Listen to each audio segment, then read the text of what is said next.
আগের পর্বে দেখিয়েছিলাম আমি মানেভঞ্জন থেকে টুমলিং যাবার সেই অসাধারণ যাত্রাপথ আর অসাধারণ সেই টুমলিংয়ের সানরাইজ সানসেট। আর এই পর্বে দেখুন সান্দাকফু, টুমলিং থেকে সান্দাকফু যাওয়ার রাস্তা আর সান্দাকফু।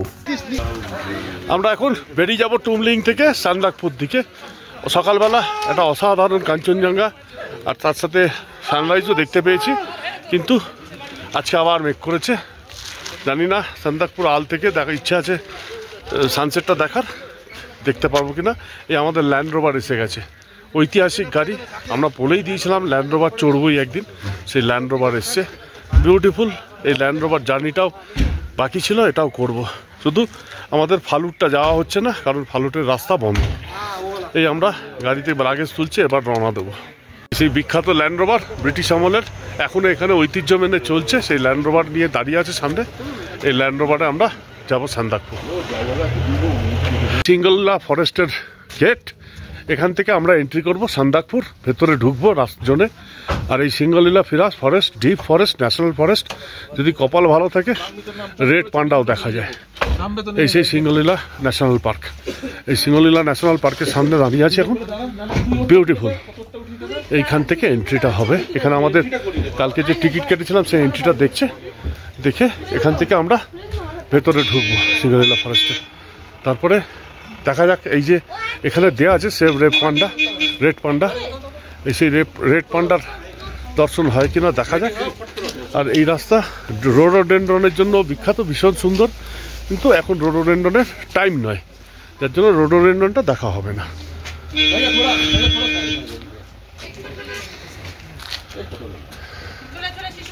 টুমলিং থেকে সকালবেলা ব্রেকফাস্ট করে আমরা বেরিয়ে পড়েছিলাম সেই ঐতিহাসিক হেরিটেজ গাড়ির ল্যান্ড রোভার নিয়ে সান্দাকফুর পথে।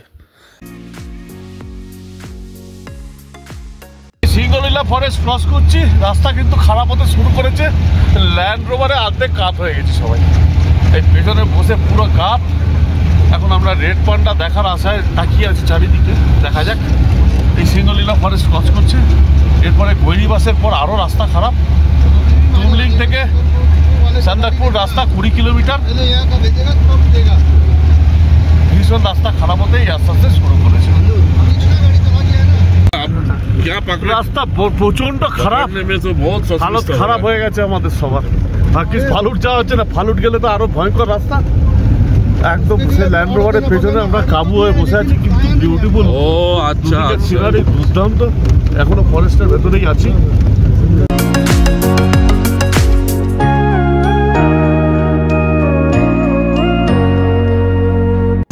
একদম ডেন্স ফরেস্টের ভেতর দিয়ে আমরা এখন যাচ্ছি সিঙ্গলীলা ফরেস্টের। এখানে রেড পান্ডা তো দেখাই যায়, এছাড়া লেপার্ড আছে দেখলে মাঝে মাঝে রাস্তা ক্রস করে, কোনোটাই দেখতে পেলাম না এখনো।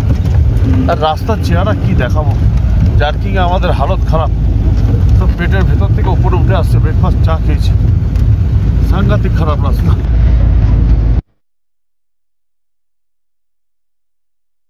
টুমলিং থেকে গাড়ি ছাড়ার পরেই প্রথমেই পড়বে সিঙ্গলীলা ফরেস্ট। আর এই সিঙ্গলীলা ফরেস্টে এন্ট্রির টিকিট 200 টাকা পার হেড, আর গাড়ির জন্য 400 টাকা আগেই আমাদের পে করা ছিল। আর সিঙ্গলীলা ফরেস্ট থেকেই শুরু হয়েছিল সেই ভয়ঙ্কর রাস্তা খারাপ হওয়া। এখন আমরা পৌঁছালাম গৈরিবাস। এটা এখানে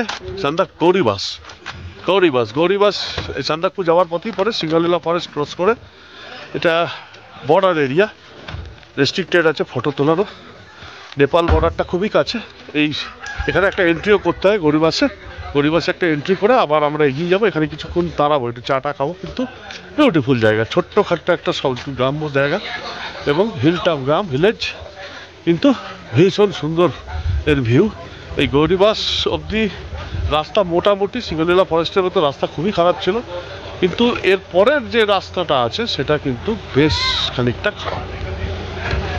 এই সান্দাকফু রুটের রাস্তা কিন্তু আপ টু টুমলিং অবধি খুবই ভালো, তারপর থেকে রাস্তা খারাপ হওয়া শুরু হয়। আর এই গৈরিবাস পর আরও খারাপ। যাই হোক, এত ভালো সিনারি, এত ভালো চারিদিকের প্রকৃতির শোভা, এগুলো কিছুই গায়ে লাগছে না। যার জন্য এনজয় করতে করতে আমরা যাচ্ছি। এখন একটু গৈরিবাসে কাটাবো, চা খাবো, তারপর বেরোবো। এখন গৈরি বাসে একটু চা পা খাচ্ছি। এখানে নতুন একটা জিনিস দেখছি, রসুন পানি। এটা একটু খেয়ে দেখবো কেমন লাগে। হ্যাঁ, এটা অ্যাকচুয়ালি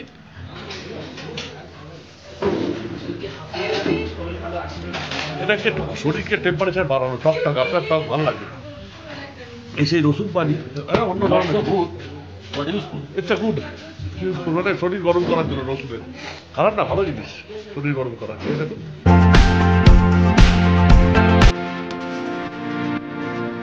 টুমলিং থেকে সান্দাকফুর দূরত্ব 20 কিলোমিটার, আর এই রাস্তা যেতে কিন্তু আপনার প্রায় 3 ঘন্টা লেগে যাবে। টুমলিং থেকে গাড়ি ছাড়ার পর প্রথমেই সিঙ্গালীলা ফরেস্ট, আর সিঙ্গালীলা ফরেস্ট ক্রস করেই প্রথমেই যে জায়গাটা পড়বে সেটা গৈরিবাস। অসম্ভব সুন্দর এই গৈরিবাস, কিন্তু দারুণ লাগবে। আর একটা কথা, যত উপরে উঠবেন তত ঠান্ডার কনকনে ভাব বাড়তে থাকবে, আর রাস্তা ততই খারাপ হতে শুরু করবে। গৈরিবাস থেকে বেরিয়ে সেই ভয়ঙ্কর রাস্তা অতিক্রম করে আমরা 6 কিলোমিটার দূরে পৌঁছে গেলাম আর এক সুন্দর অসাধারণ জায়গা, কালীপুখরি। সান্দাকফু থেকে মাত্র 7 কিলোমিটার দূরে এই কালীপুখরি লেক, কালীপুখরি জায়গাটা কিন্তু অসাধারণ সুন্দর। সান্দাকফু রুটের অন্যতম সেরা জায়গা এই কালীপুখরি।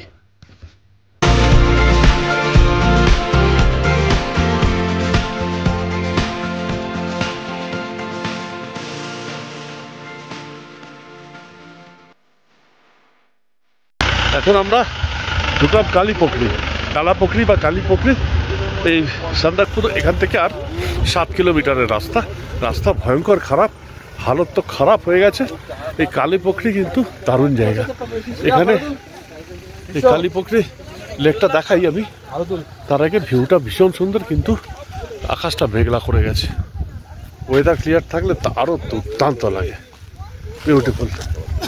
এই হচ্ছে সামনে কালীপুখরি দেখাচ্ছি। এই সামনে কালীপুখরি, এই কালীপুখরির সামনে এখন দাঁড়িয়ে আছে। প্রচণ্ড হাওয়া দিচ্ছে, ঠান্ডাও আছে, কিন্তু ওয়েদারটা ভীষণ খারাপ হয়ে গেছে, নাহলে দুর্দান্ত লাগতো এই জায়গাটা। সান্দাকফু এখান থেকে আর 7 কিলোমিটার, কিন্তু রাস্তা ভয়ঙ্কর খারাপ। যেভাবে এলাম পেছনে বসে সে তো আমরাই জানি। নাচতে নাচতে এখানে এই কালীপুখরির সামনে দাঁড়িয়ে দেখাই কালীপুখরিটা। কালীপুখরির জল কালো পুরো। পুখরি মানে নেপালি ভাষায় পুখরি মানে পুকুর, লেক বা পুকুর। সেই পুকুরির সামনে কালীপুখরি দেখাই। এই কালীপুখরি একদম পরিষ্কার জল, কালো জল। এটা বলে নাকি এখানে পাতা পড়লে পাখি তুলে নিয়ে যায়। এখানে শালুক পাতা ভাসছে, শালুক ভাসছে।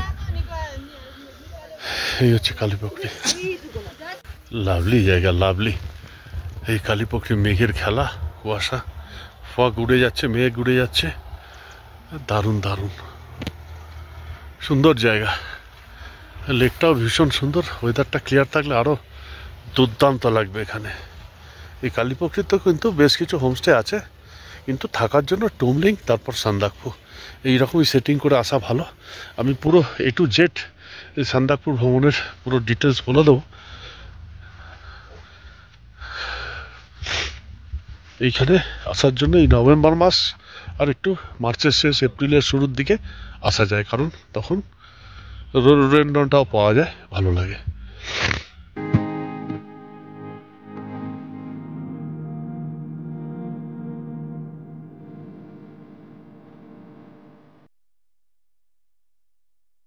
এরকম 7টা করে সব পাথর সাজিয়ে পয়সা দিয়ে রাখা আছে, দিয়েছে অনেকে, মানে উইশ করে। এই লেকের সামনে উইশ করলে সেই উইশ পূরণ হয়, সেইভাবে অনেকেই করে গেছে। দেখা যাচ্ছে ভালো দেখতে, সুন্দর।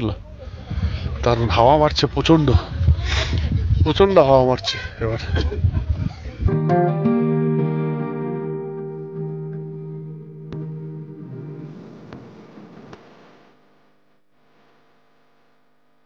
কালীপুখরি লেক, এই কালীপুখরি লেকের শেপটা দেখুন, এটা পায়ের শেপ। এটা অতি পবিত্র শেপ বলে এর শিবজির পায়ের মাপ। এটা শিবজির পায়ের ছাপ পড়েছিল, সেখান থেকে এই পুখরিটার তৈরি হয়। তার জন্য এই পুখরি ভীষণভাবে পবিত্র। এখানে ওখানে উইশ করা পাথর অনেক আছে, ভীষণ সুন্দর। আর এখানে কথিত আছে কোনো পাতা পড়লে পাখিও নিয়ে যায়, এত পরিষ্কার জল। হলি পুকুরি, একদম হলি প্লেস এই কালী পুকুরি। এখানে দেখা যাচ্ছে বিভিন্ন, এখানে পুরোটাই ঘিরে রেখেছে এই বিভিন্ন পতাকা দিয়ে, এদের সেই কাপড় দিয়ে। এই হচ্ছে কালী পুকুরির ইতিহাস। এখানে শিবজির পা পড়েছিল, সেই পায়ের মাপের সাইজের লেক হয়ে গেছে, তো এই থেকে এটা কালী পুকুরি।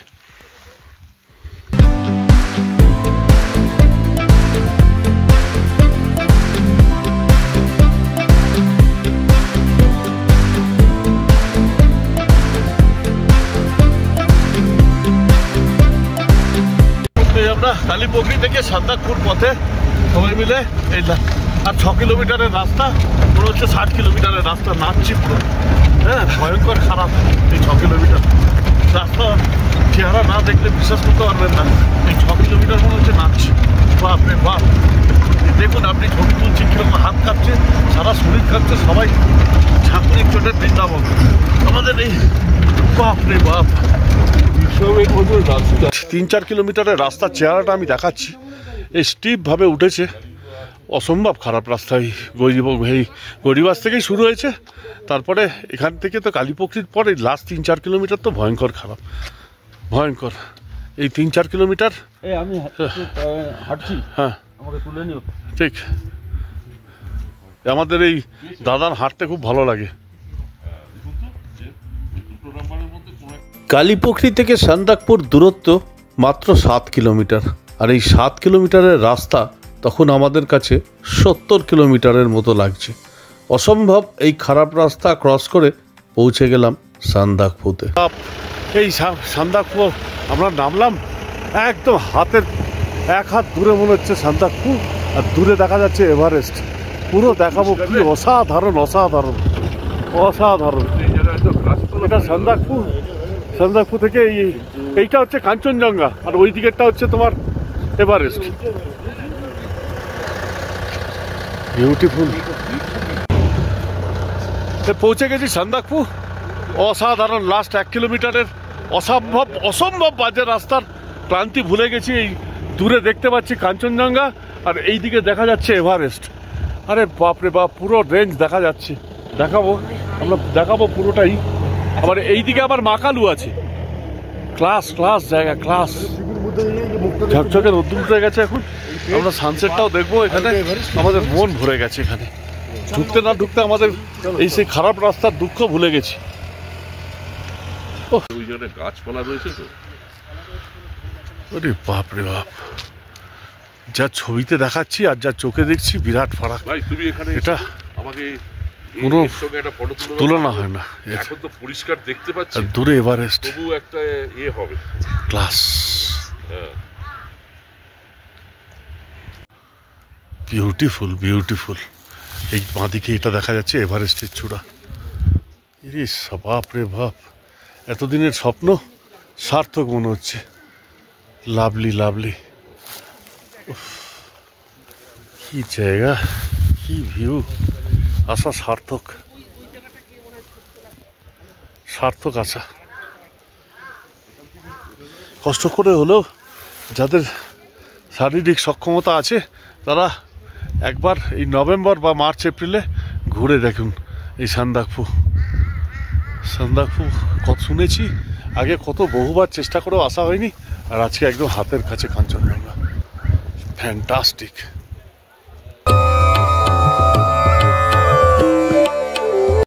সান্দাকপুর ভ্রমণে যারা আসবেন তাদের কাছে অবশ্যই একটা জরুরি বার্তা, যে এটা মাথায় রাখবেন, এখানে কিন্তু সারা বছর ভয়ঙ্কর ঠান্ডা, তার থেকেও বেশি কনকনে হাওয়া। আর তার সঙ্গে এখানকার হোমস্টের থাকার ব্যবস্থা কিন্তু বিরাট কিছু নয়। কোনো হোটেলেই আপনি গিজার পাবেন না, গরম জল আপনাকে পয়সা দিয়ে কিনতে হবে, এবং সেই রকম সুযোগ সুবিধে এইখানে কিন্তু সে পাবেন না। জলের সমস্যা থাকাতে আপনার বেশ কষ্ট হতে পারে, কিন্তু আপনি যেটা দেখবেন সেটা কিন্তু মুগ্ধ হয়ে যাবেন। শারীরিক সক্ষমতা না থাকলে, বিশেষ করে স্পাইন বা কোমরের প্রবলেম বা অ্যাজমাটিক পেশেন্টের এই ট্যুরে কিন্তু একেবারেই আসা উচিত নয়।